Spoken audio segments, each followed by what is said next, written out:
This year, the Illinois Legislative Caucus Foundation will celebrate 20 years. It was started in 2002 by 3 men, Latino legislators in Springfield.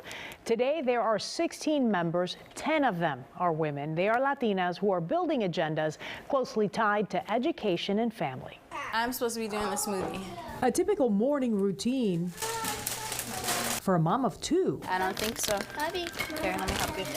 Mixing up a brand new path for Latinas in politics. Cristina Pacioni-Zayas, state senator for the 20th Senate District on the northwest side of Chicago. She's one of the newest lawmakers, creating a trend in a world that was often dominated by men, but few women of color. When you start to see more people who look like you, who represent your lived experience, your background, your commitment, your compromiso, like that encourages you to want to get into the space and see it. In fact, the rise in the Latina voice has been bubbling for years. Muy buenas tardes, ¿cómo estamos, Chicago? The state's top Latina elected official, Controller Susana Mendoza, knows it well. She was 28 when elected to the state house 22 years ago. She was young and just about the only Latina in Springfield.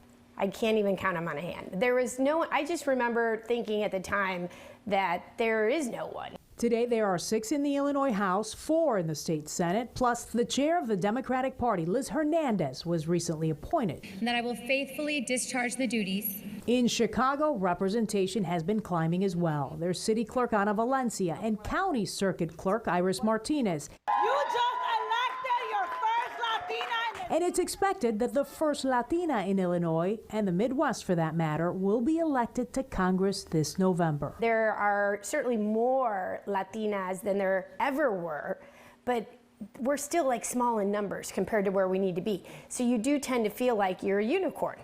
You're like the first or the only. Luckily, that's changing. Nationwide representation is also on the rise. There's 95 Latinas now seeking higher office.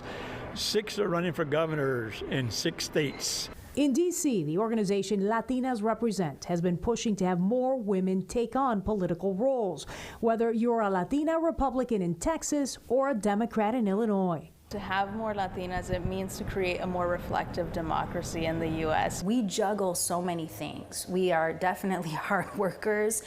We wear many different hats, and it's really about taking that leap to transfer those skills in this particular space. The question now is, what does this rise in representation mean for the future of public office? Can I get hugs and kisses, please?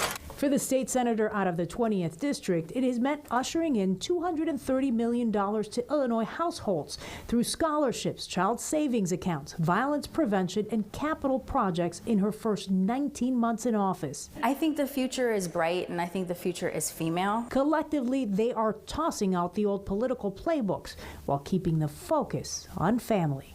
The biggest accomplishment that we could leave behind is a legacy where anybody can think they can run for office, not even question it. And although there's been a rise in Latina elected officials, they still make up only about 3% of Congress. Different nonprofit organizations like Latinas Represent are working to address that, offering resources and help.